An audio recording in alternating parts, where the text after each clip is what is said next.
Hello everyone, welcome back to learn easily channel. ಈ ಒಂದು ವಿಡಿಯೋದಲ್ಲಿ ನಾವು ಓಸಿಮಾಂಡಿಯಾಸ್ ಬೈ ಪಿ ಶೆಲ್ಲಿ ಈ ಒಂದು ಪದ್ಯದ ಕನ್ನಡದ ಲೈನ್ ಬೈ ಲೈನ್ ಎಕ್ಸ್ಪ್ಲನೇಷನ್ ಹಾಗೂ ಸಮರಿಯನ್ನು ಡಿಸ್ಕಸ್ ಮಾಡೋಣ. ಪಿ ಶೆಲ್ಲಿ ಅವರ ಓಸಿಮಾಂಡಿಯಾಸ್ ಈ ಒಂದು ಕವಿತೆಯ ಮುಖ್ಯ ಒಂದು ಥೀಮ್ ಏನಂತ ನೋಡಿದಾಗ ಇಲ್ಲಿ ಟೈಮ್ ಡೆಸ್ಟ್ರಾಯ್ಸ್ ಎವ್ರಿಥಿಂಗ್, ಸಮಯ ಅಂತಕ್ಕಂಥದ್ದು ಎಲ್ಲವೂ ಸಹ ನಾಶವಾಗುವಂಥದ್ದು, ಅಂದರೆ ಕಾಲಾನಂತರ ಎಲ್ಲವೂ ನಾಶವಾಗುವುದು ಎಂಬತಕ್ಕಂಥದ್ದು ಈ ಕವಿತೆಯ ಮೇನ್ ಥೀಮ್. ಇಲ್ಲಿ ಕವಿತೆಯು ಓಸಿಮಾಂಡಿಯಸ್ನಂತಹ ಶಕ್ತಿಶಾಲಿ ಸಾಮ್ರಾಜ್ಯಗಳು, ವ್ಯಕ್ತಿಗಳು ಸಹ ಈ ಕಾಲದ ಹಾದಿಯಲ್ಲಿ ನಾಶವಾಗ್ತಾರೆ. ಅವರ ಹಿಂದಿನ ವೈಭವದ ಕುರುಹುಗಳು ಮತ್ತು ನೆನಪುಗಳು ಮಾತ್ರವೇ ಬಿಟ್ಟು ಹೋಗ್ತಾರೆ ಎಂಬತಕ್ಕಂಥದ್ದನ್ನು ಈ ಪದ್ಯವು ನಮಗೆ ತಿಳಿಸ್ಕೊಡುತ್ತೆ. ಈ ಒಂದು ಪದ್ಯದ ಒಂದು ಲೈನ್ ಬೈ ಲೈನ್ ಎಕ್ಸ್ಪ್ಲನೇಷನನ್ನು ಈಗ ಡಿಸ್ಕಸ್ ಮಾಡೋಣ. ಮೊದಲ ಸಾಲಿನಲ್ಲಿ ಹೇಳ್ತಾ ಇದ್ದಾರೆ, I met a traveller from an antique land who said two vast and trunkless leg of stone.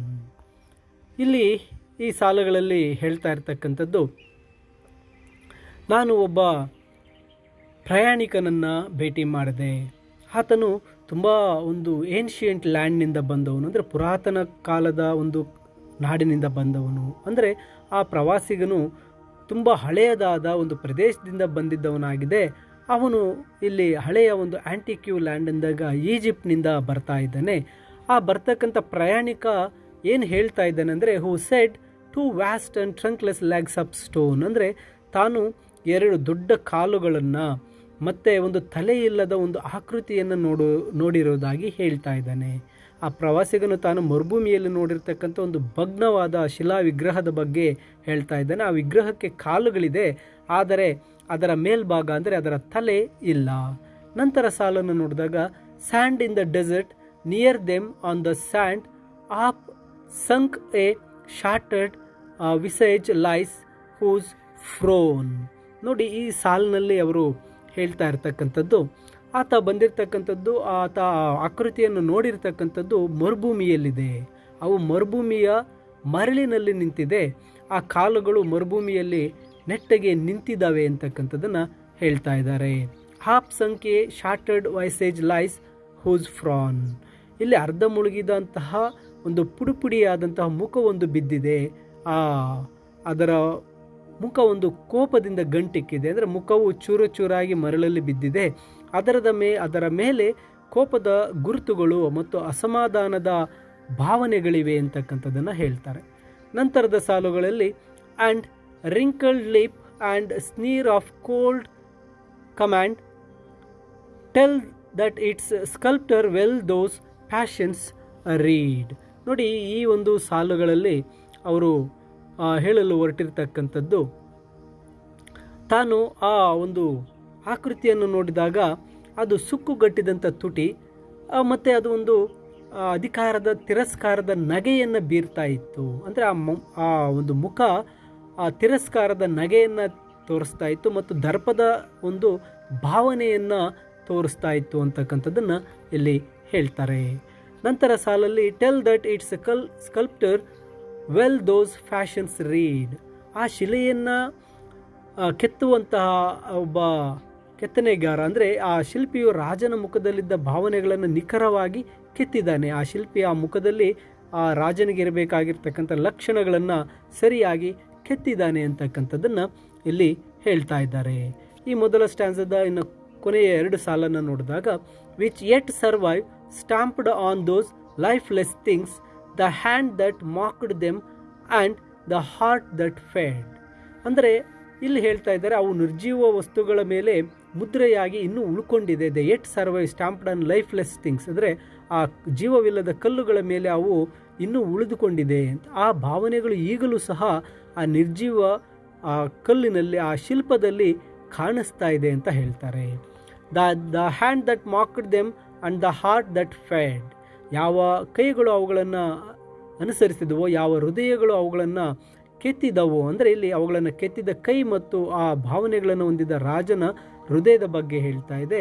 ಶಿಲ್ಪಿಯು ರಾಜನ ದುರಹಂಕಾರವನ್ನು ಕೇವಲ ಕಂಡರೂ ಆತನು ಆ ಭಾವನೆಗಳನ್ನು ಕಲ್ಲಿನಲ್ಲಿ ಕೆತ್ತಿದ್ದಾನೆ ಅಂತಕ್ಕಂಥದ್ದನ್ನು ಹೇಳ್ತಾರೆ. ಇನ್ನು ಎರಡನೆಯ ಸ್ಟ್ಯಾನ್ಸಾದ ಸಾಲುಗಳಿಗೆ ಬಂದಾಗ, and on the pedestal those words appear, my name is Ozymandias, king of kings. ಅಂದರೆ ಆ ಒಂದು ಸ್ಟ್ಯಾಚ್ಯೂನ ಪೀಠದ ಮೇಲೆ ಈ ಒಂದು ಸಾಲುಗಳು ಕಾಣಿಸ್ಕೊಂಡಿದೆ. ಅವೇನಪ್ಪ ಅಂದರೆ ಆ ಪ್ರತಿಮೆಯ ಪೀಠದ ಮೇಲೆ ಇರ್ತಕ್ಕಂತಹ ಆ ಮಾತುಗಳು, ಆ ಸಾಲುಗಳನ್ನು ಇಲ್ಲಿ ಬರೆಯಲ್ಪಟ್ಟಿದೆ. My name is Ozymandias, king of kings. ನನ್ನ ಹೆಸರು ಓಜಿಮಾಂಡಿಯಾಸ್, ನಾನು ರಾಜಾದಿರಾಜ, ರಾಜರಿಗೆ ರಾಜ. ಇಲ್ಲಿ ರಾಜನು ತನ್ನನ್ನು ತಾನೇ ರಾಜಾದಿರಾಜ ಎಂದು ಕರೆದುಕೊಂಡು ಜಗತ್ತಿನಲ್ಲಿ ತಾನೇ ಶ್ರೇಷ್ಠ ಎಂದು ಹೇಳಿಕೊಳ್ಳುತ್ತಾ ಇದ್ದಾನೆ ಅಂತಕ್ಕಂಥದ್ದು ಈ ಸಾಲಿನ ಅರ್ಥ ಆಗುತ್ತೆ. ನಂತರದ ಸಾಲುಗಳನ್ನು ನೋಡಿದಾಗ, look on my works, ye mighty and despair, nothing beside remains round the decay. ಅಂದರೆ ಇಲ್ಲಿ ಆತ ಹೇಳ್ತಾ ಇದ್ದಾನೆ, ಲುಕ್ ಆನ್ ಮೈ ವರ್ಕ್ಸ್, ನನ್ನ ಕಾರ್ಯಗಳನ್ನು ನೋಡಿ, ಎ ಮೈಟಿ, ಶಕ್ತಿಶಾಲಿಗಳೇ ನೋಡಿ, ಮತ್ತು ನಿರಾಶರಾಗಿರಿ ಅಂತ. ಅಂದರೆ ಇತರ ಶಕ್ತಿಶಾಲಿ ವ್ಯಕ್ತಿಗಳು ತನ್ನ ಶ್ರೇಷ್ಠತೆಯನ್ನು ನೋಡಿ ಅವರು ಬೆರಗಾಗಬೇಕು ಮತ್ತು ತಮ್ಮ ಶಕ್ತಿಯ ಬಗ್ಗೆ ನಿರಾಶೆ ಪಡಬೇಕು ಅಂತ ಆ ರಾಜನು ಅಹಂಕಾರದಿಂದ ಹೇಳ್ಕೊಳ್ತಾ ಇದ್ದಾನೆ. Nothing beside remains round the decay. ಅದರ ಪಕ್ಕದಲ್ಲಿ ಏನೂ ಉಳಿದಿಲ್ಲ ಆ ಭವ್ಯ ಅವಶೇಷದ ಸುತ್ತಲೂ, ಅಂದರೆ ಆ ಪ್ರತಿಮೆ ಸುತ್ತಲೂ ಇನ್ನೇನು ಉಳಿದಿಲ್ಲ, ಎಲ್ಲವೂ ನಾಶವಾಗಿ ಹೋಗಿದೆ. ಆ ಕಾಲಾಂತರದಲ್ಲಿ ಆ ಪ್ರತಿಮೆ ಮಾತ್ರ ಅಲ್ಲಿ ಉಳಿದಿದೆ, ಅಲ್ಲಿ ಆ ಪ್ರತಿಮೆ ಬಿಟ್ಟು ಬೇರೆ ಏನೂ ಇಲ್ಲ ಅಂತಕ್ಕಂಥದ್ದನ್ನು ಹೇಳ್ತಾ ಇದ್ದಾರೆ.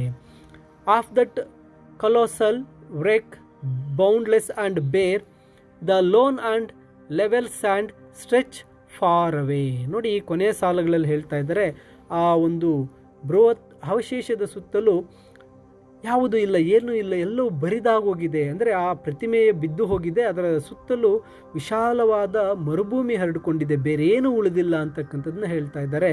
The loan and level sands stretch far away. ಅಲ್ಲಿ ಆ ಒಂದು ಪ್ರತಿಮೆಯ ಸುತ್ತ ಏನಾಗಿದೆಯಪ್ಪ ಅಂದರೆ ಆ ಪ್ರತಿಮೆ ಏಕಾಂಗಿಯಾಗಿದೆ, ಅದರ ಸುತ್ತಲೂ ಮರಳು ತುಂಬ ದೂರದವರೆಗೂ ಹರಿದುಕೊಂಡಿದೆ. ಅಂದರೆ ಇಲ್ಲಿ ಕವಿ ಒಂದು ಕಾಲದ ಪ್ರಭಾವವನ್ನು ಹೇಳ್ತಾ ಇದ್ದಾನೆ. ಮಾನವನ ಸಾಧನೆಗಳು ಇಲ್ಲಿ ಶಾಶ್ವತವಲ್ಲ ಎಂಬುದನ್ನು ವಿವರಿಸ್ತಾ ಇದ್ದಾರೆ. ಓಜಿಮಾಂಡಿಯಾಸ್ ರಾಜನ ಅಹಂಕಾರ ಮತ್ತು ಅವನ ಸಾಮ್ರಾಜ್ಯವು ಕಾಲ ಉಳಿದಂತೆಲ್ಲ ಆ ಮರಳಿನಲ್ಲಿ ಮುಚ್ಚಿ ಹೋಗಿದೆ, ಅದನ್ನು ಬಿಟ್ಟು ಬೇರೇನೂ ಸಹ ಉಳಿದಿಲ್ಲ ಅಂತಕ್ಕಂಥದ್ದನ್ನು ಹೇಳ್ತಾ ಇದ್ದಾರೆ. ಈ ಓಜಿಮಾಂಡಿಯಾಸ್ ಪದ್ಯದ ಮೂಲಕ ಕವಿ ಪಿ.ಬಿ. ಶೆಲ್ಲಿರವರು ತಿಳಿಸಿರ್ತಕ್ಕಂಥದ್ದು ಇಷ್ಟೇ, ಕಾಲವು ಎಲ್ಲವನ್ನು ಸಹ ಬದಲಾಯಿಸುತ್ತೆ. ಯಾರು ಶ್ರೇಷ್ಠರೆಂದು ಮೆರೆದಿರ್ತಾರೆ, ಕಾಲಾನಂತರದಲ್ಲಿ ಕೇವಲ ಅವರ ಒಂದು ಕೆಲವು ಅಳಿದುಳಿದಂತಹ ಬ್ರೋಕನ್ ನೆನಪುಗಳು ಮಾತ್ರವೇ ಉಳಿಯುತ್ತೆ, ಕಾಲವು ಎಲ್ಲವನ್ನ ಬದಲಾಯಿಸುತ್ತೆ ಅಂತಕ್ಕಂಥದ್ದನ್ನು ಈ ಓಜಿಮಾಂಡಿಯಾಸ್ ಪದ್ಯದ ಮೂಲಕ ವ್ಯಕ್ತಪಡಿಸಿದ್ದಾರೆ. ಮೈ ಡಿಯರ್ ಸ್ಟೂಡೆಂಟ್ಸ್, ಈ ಕನ್ನಡ ಎಕ್ಸ್ಪ್ಲನೇಷನ್ನೊಂದಿಗೆ ಇಂಗ್ಲೀಷ್ ಸಮರಿಯ PDF ವಿಡಿಯೋದ ಡಿಸ್ಕ್ರಿಪ್ಷನ್ನಲ್ಲಿದೆ, ನೀವು ಡೌನ್ಲೋಡ್ ಮಾಡಿಕೊಳ್ಳಬಹುದು. ಹಾಗೆ ಹೆಚ್ಚಿನ ವಿಡಿಯೋಗಳಿಗಾಗಿ ತಪ್ಪದೆ ಲರ್ನ್ ಈಸಿಲಿ ಚಾನಲನ್ನು ಸಬ್ಸ್ಕ್ರೈಬ್ ಮಾಡಿ ಅಂತ ತಿಳಿಸುತ್ತಾ ಎಲ್ಲರಿಗೂ ಧನ್ಯವಾದಗಳು.